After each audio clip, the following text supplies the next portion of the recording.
Kristana o ayọ̀ ni aya Kasimu o ìwọ gangan ni mò ń kí onímọ̀ lọ́jọ́ bí rẹ o you are +1 today wẹ́nì tẹ́ wẹ́nì tí láyé o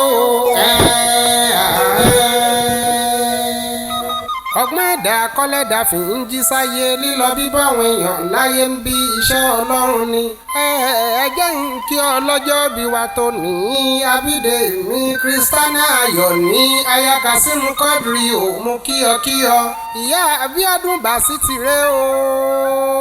ìyá Abdulateef Bright ń kọ́ gbogbo October 22 lọ́dọọdún lọ́jọ́ bí rẹ o ayọ̀ ní Abídèmí lẹ́yìn ọjọ́ bí rẹ èyí o onímọ̀ṣì ìtọmọtọkọ Kristana rẹ o Abídèmí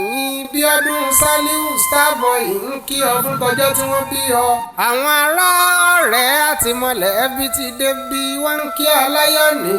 Abídèmí Kristana yèyé Abíọ́dún aya Kasimu Quadri pé happy birthday o may your days be long in good health máa ṣàmì àṣẹ. yà ó súnmọ́ bí Abídèmí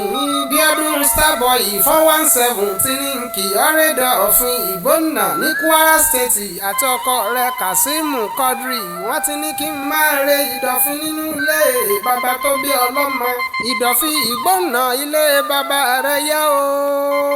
ọmọ nílé rè ń pẹ̀lẹ́ àwọn òbí ṣáká ṣiṣẹ́ ọmọ lógójì nígòrè àìlógójì àjòkó síta ó kó ìjà ògbọ́lọ ọmọ Ìdọ̀fin mo gbà ìwọ ni mò ó kúkú ń kí amákílá alátún ọmọ onírèké àgbẹjọ ọmọ olóde àtìlẹ́mọ ọmọ àsọkúnjìyàn ọdún ọmọ sọmìmìjọka ọmọ àpé ò bàrúkọ ọdún ọmọ òfin nǹkan mọ̀ọ́mọ̀ ìjẹun nǹkan mọ̀ọ́mọ̀ ọmọ àmọ́ pẹ̀ ọ̀kan gidi ńlẹ́ o ọmọ odò aga ọmọ amúwọ̀ aya ṣeun gbogbo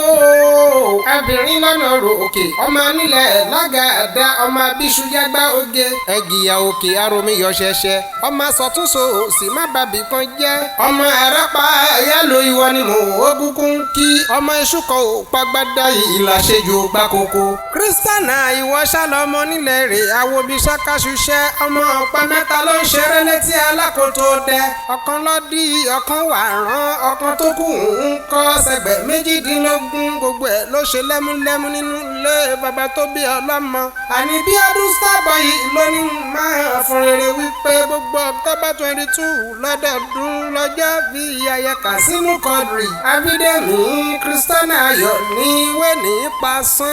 sánná ní ayé Abídèmí lẹ́yìn ọjọ́ ìbíre èyí wẹ́nì fọmọ fọ́kọ́ dì í o ẹ wò ó Ìdòwú iye sálẹ̀mí ìkúkú ń jẹ́ Ìjẹ̀bú wọ́tà sáìdì lèmi kúkú ti wá ọmọ Ìwòpín àjídàgbọ́n rẹ̀ mí o Ìdòwú ọmọ Ògúnbàjò.